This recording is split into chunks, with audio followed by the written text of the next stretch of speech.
Welcome back to Inside Sausage. You remember that on Friday I started a conversation with a notable Nigerian who had served in several capacities in government, especially in the area of energy, was with the BPE, served the Obasanjo administration, worked with a number of ministers.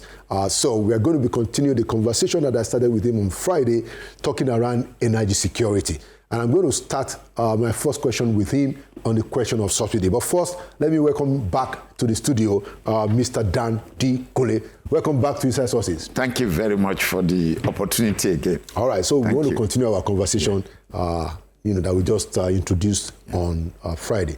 So I wanted to ask you the question of subsidy. I mean, you have worked with government, since 1999. You've been, you've served a number of the government, and now you're in the private sector. What should happen should we have subsidy, oil subsidy, or not? Thank you very much. I said yes and no. Why? Because nothing is static. Every issue you place on table every coin has two sides. Subsidy in an environment like Nigeria, in the past, since 1973-74, when you started noticing Q. If you remember New Nigeria newspaper in 1975, the front page, when you will see Q, I think it was May or June 1975, thereabouts. You will see Q was already in Nigeria. And General Gowon introduced Petroleum Equalization Fund, because the price of petrol in Lagos cannot be the same in Maiduguri, but they wanted to equalize it. That's the meaning of Petroleum Equalization Fund. Right. So subsidy in a country like ours that had poor management capacity and that has tendencies to abuse what we call discretionary power, subsidy became cancer. If you are a highly productive country, and you are doing like 3 million barrels a day, like Saudi Arabia, of crude production, 3 million barrels a day of crude production in Nigeria, you can dedicate 500,000 barrels to your domestic market and fix the price of the petrol. So for your citizens, for your domestic economy to have access to cheap fuel. So that is rational. But when you are not doing up to that, where is the economy of scale you want to take advantage of? So when you discuss subsidy in a situation like this, Nigeria environment, it is not doable, because people who have the discretionary power to manage that subsidy regime, they have blood flowing in them. This is third world environment. People take advantage of the opportunity they have in government to enrich themselves, enrich their immediate friends. And that's what you have seen in the last 40 years. Subsidy became a big scam, big cancer. So it's not ideal. So I was among the people that will lend our voice and wait on it as an ordinary citizen. I was repeating it. To end subsidy. Now, after ending the subsidy now, partially, we still have not seen increased rapid production of crude oil. So you are still having low output of crude oil production. So even if you want to refine enough domestically, you don't have enough crude to even feed the Dangote refinery of 700,000 barrels per day. Is a problem now. So I don't see government having any headroom to even think of reversing back to subsidy. Let them just clean out the liabilities and the legacy debt they were having in the last maybe 6 years of Mele regime, because they had a lot of so-called under recovery and energy costs and energy security costs. Yes, maybe you now come to a plain book and say, okay, that regime is over. From here now, what do we do? So what do you do? If our government just allowed the market to be flat, deregulated completely, because now they are still tinkering with the deregulation. How? Good. So they have not come up till now to tell us the exact volume of PMS we consume per day. Okay, well, that's always been... They have always been giving us figures that are subjective. So we need to know the exact figure. I know the exact figure that is coming out of Dangote Refinery on daily basis. So the small refineries, Aradel and Edo Refinery, we know the small volume coming out, but most of them, they are not petrol. They are just AGO and naphtha. Right. Okay, so we don't need to concentrate on those ones. They are not even up to 1% of what we are talking about. Yeah. So if government and the regulatory authority can come out with the volume, exact volume, what would that and we now that will allow you do scientific evaluation of what you are importing as finished product and at what cost, and what will you sell it, and then what is coming locally, and what is the cost of what is coming locally. Are there gaps? If there are gaps, you now say, how do we close these gaps? How many months will it take us to close the gap, or a year? You understand me now? But where you are still playing with this thing, is not too good. So how do you introduce subsidy when you are importing and we don't know whether the volume you are really importing is real or fictitious figure for certain people to still make certain money somewhere unknown to you and me? Well, okay. Very good analysis, by the way, Mr. Kune. Now, so the position of this government, as we know, is that subsidy is gone, and I support it significantly, even though, if you look at it closer, there are still issues like you've raised. And the reason why I asked that question is that, of course, and I don't want you to get into politics, but the reason I asked the question was because one of the presidential candidates a few days ago said that, we're going to bring back subsidy, So I said, okay, let's look at it. What are the chances? But there is another issue that I want you to talk about regarding that subsidy regime, the corruption that took place. In your view, shouldn't there be some kind of consequence? So that, okay, now this government says that no more subsidy, all right? Shouldn't there be some consequence on the corruption that attended that subsidy? Don't we need it to kind of correct the system, in your view?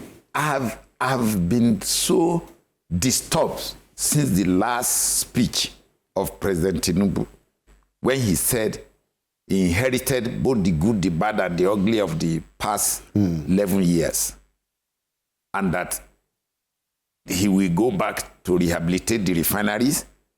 He will not dig into the past. The past is past.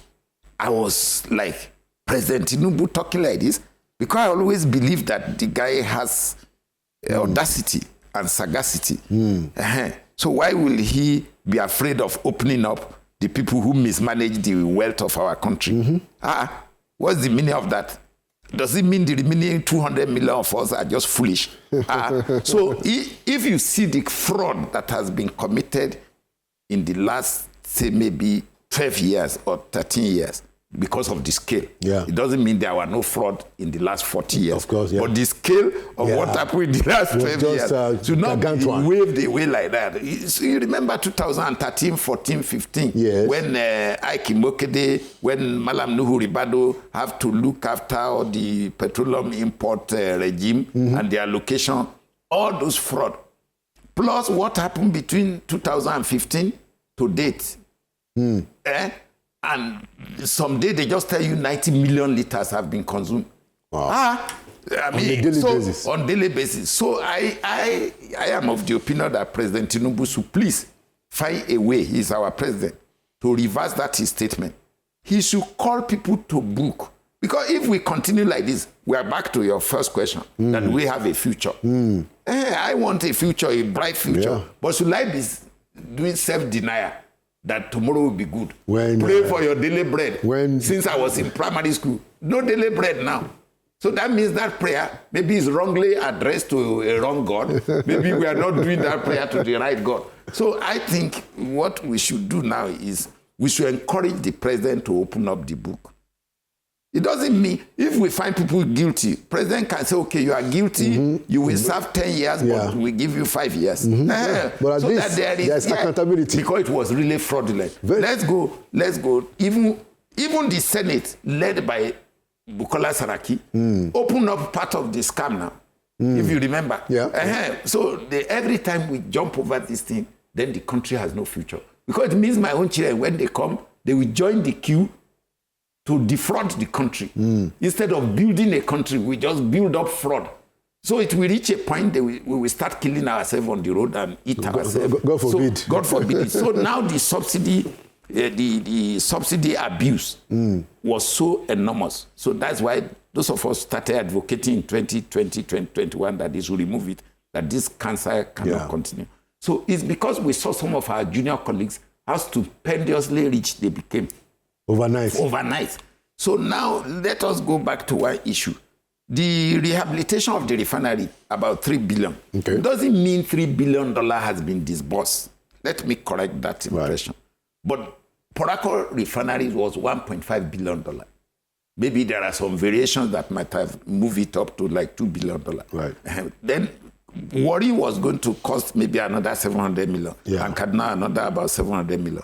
They have not accounted to us how much has been disbursed. Who are the people who got this job? Where are the vendors, the contractors?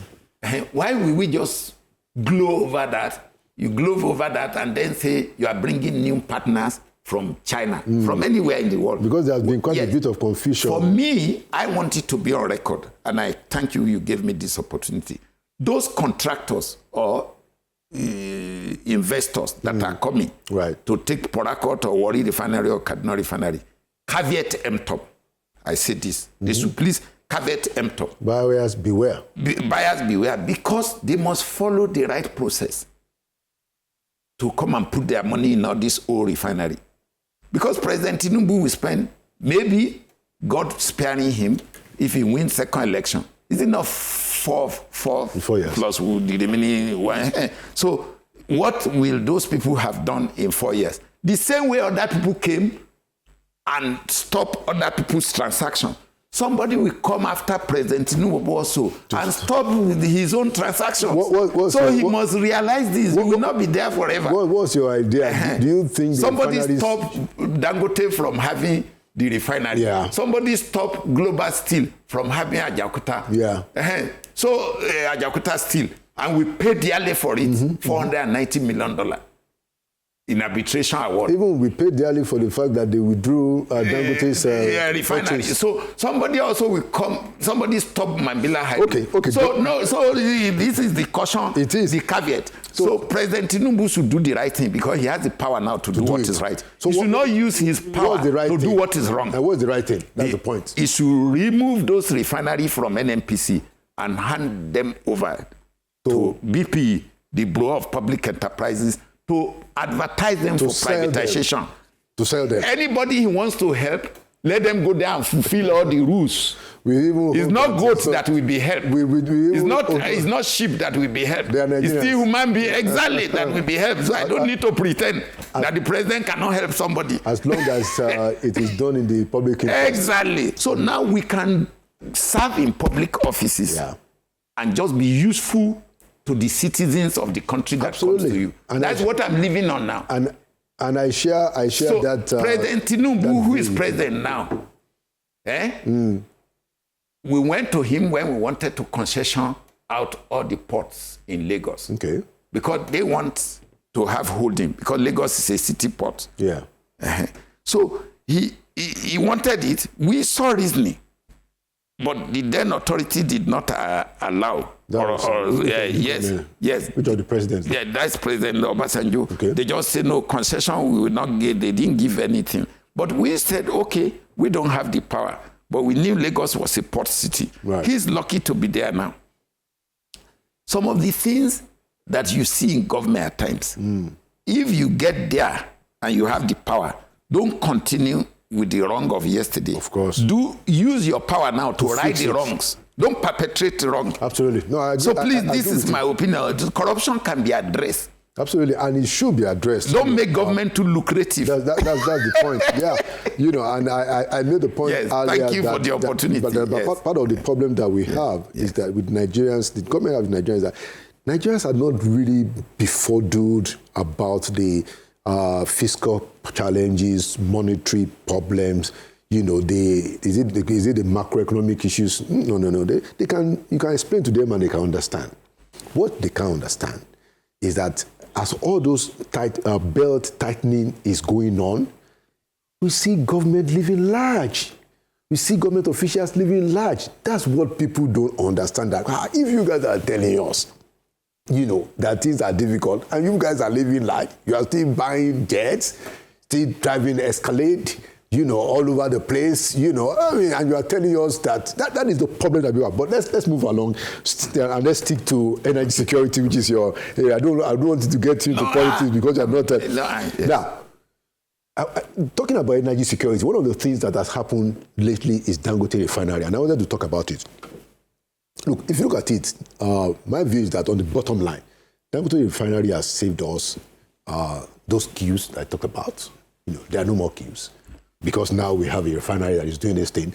Yeah, I think they're still doing some importation, but significantly, so that has helped our energy security. And then even, our foreign reserves, that we have to be used to pay in advance for the importation of refined fuel, that has gone down significantly. And I can bet that is one of the reasons why we're not talking of a $50 billion plus foreign reserve. That is what the Dangote Refinery has done, and quite a lot of other issues. But there's the question about the value of the refinery, and the disagreement between Dangote and NNPC about the value. So I was in government. I sat in the FEC meeting presided over the vice president who acted for the president, where it was decided that, look, whatever it is, federal government should get 20%. And that was what everybody agreed. But at that meeting, it was decided that, look, go and look at this valuation properly. But guess what? Dangote came back and said, no, you guys can't have 20%. So, and that deepens those who try to push back on Dangote that, look, why are you doing this? I know that you speak very highly of Dangote Refinery, and I open with my own support too, because, hey, bottom line, this guy is doing us good. But why is it difficult for Dangote Refinery to open his book about the value of the refinery? Before he could do private placement, before he could do IPO that is coming up next month, it means valuation has taken place. Valuation as at the time NNPC wanted 20%, was based on 650,000 barrels per day. Today, valuation will be based on 700,000 barrels. And in another 1 year's time or 1.5 years, the valuation will be based on 1.4 million barrels. So valuation is changing every market day because the man is not sleeping. He's working 24 hours. Okay, yes, Dangote Refinery, I work 24 hours on Dangote Refinery and the energy security of Africa. Yeah. I can tell you where everything is in Africa about energy. So the error or the mistake or the shallowness of the people who were parading themselves around in those days about not believing in what one private sector guy can do is that they didn't believe enough in private sector. A group of people in this country believe in big government and small private sector.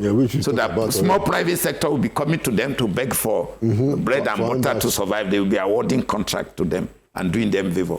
Those of us who believe in big private sector like America, lean government, lean and nimble government, regulatory, honest people, you understand me now, who want to create the enabling environment for prosperity to grow in this country. That's what this country needs now. So the people who did not believe in Dangote, they didn't believe he could do cement. They even blackmailed him to President Obasanjo. We know all these things. And then he made it happen in Obajana, 60 kilometers to my hometown. He made it happen. He's almost doing 16 million in one place, tons per year. So now he went to Ogun. the limestone that was, what do you call them, Lafarge and Elephant Cement have been sitting on all these years. He went there and took part of it.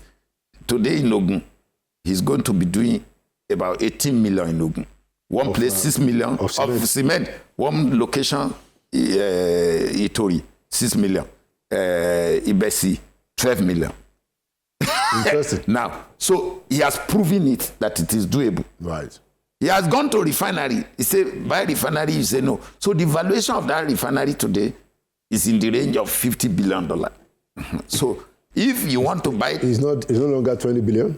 No, that's the cost of constructing it. Okay. Oh, yeah. So that cost of construction, the values, of building it, but the value today is about 50 billion. So in another, it will go up by the time the additional 700 million is added. So now, if you are buying, government owns 7.5%, which is still good enough, NNPC, through NNPC, it will end them dividend. The government asked for 20%. But they didn't pay. No, they paid him the money, and that's why the question of valuation came up. No, they didn't. The money they paid him was meant to be 20%. No, that was it's not the whole money that was paid. Okay, well, you know how much was paid? It was about 1 billion that was deposited. Okay. How much it's not hidden. It was supposed to be 2 billion. That's true. But I can 2 point something billion. Yeah. And then but I know that NNPC had a disagreement with him. Then they were to pledge crude lifting. Crude supply to him of about 300,000 barrels per day. Yeah. It's in black and white. Yeah. And nothing is hidden on the side of Dangote. Are they even meeting up currently with the crude, domestic crude supply? No, this is part of the conversation. The domestic supply of crude to Dangote from NNPC is very poor because of the various type of commitment that has been made and because of the fundamental problem of low crude production. Right. The daily production is still below 1.8 million barrels. And you have committed some of this daily production all over the place for the next 5-7 years. So there is no enough. But let's go back to the issue of the disadvantage that government put themselves. You see, government and countries don't go bankrupt because you have sovereignty. You can continue to print your money like in Somalia. You put it in front in the marketplace like you are selling newspaper. A nation don't go bankrupt, Zimbabwe. But the issue is this. Even if you don't go bankrupt, the private sector there, you will so disenable them that poverty will now become the king. Because the private sector will now say, this place is impossible. Let me run away. So unless we now agree with President Tinubu, let us encourage him that these 5 fingers here plus this, like this, is what makes us a nation. This one alone cannot clap. Absolutely. So we must encourage more private sector to follow Dangote as the pace setter. He's the pace setter. And the president should use him as a man of pride for the country. You understand me now? I agree so that we can do more in petrochemical, in methanol. I heard them now talking of pipeline to where? Where is the gas production? Who will produce the gas? At what cost? Okay. Thank you so much, Mr. Danjikule. We will continue the conversation. Next time we will discuss power, please. Yeah, if you absolutely, give me the opportunity. Absolutely. I can guarantee that and the crisis. And we'll have continued, but because of our time. Thank you very much. And I wanted to say that of course, we have to have more Dangotes, for our economy to go to where the president has said $1 trillion. Why not? From cement alone, the tax he will pay this year, it will exceed $1 trillion. But good. And I'm aware some people are now saying that there is a bad pricing of cement. Okay, don't worry. Don't worry. Let's just conclude the conversation. Okay, thank you. With my closing comment that it is good that we have Dangote and we also have more people. There's also Boa. There's Mike Adenuga. There's Lumelu. Many of them. I agree that government needs to have more of those individuals so that we can turn around the economy and fulfill the manifest destiny of Nigeria. Thank you so much once again, Mr. Dandy Kule, for coming. We will be bringing you back because we're going to continue this conversation. And there you have it, another edition of Inside Sources. Like we always say, Nigeria will prevail. It means we will talk more about the major issues. My name is Lalu Akone. Thank you for watching. I'm Representative of God. I'll see you at the next edition.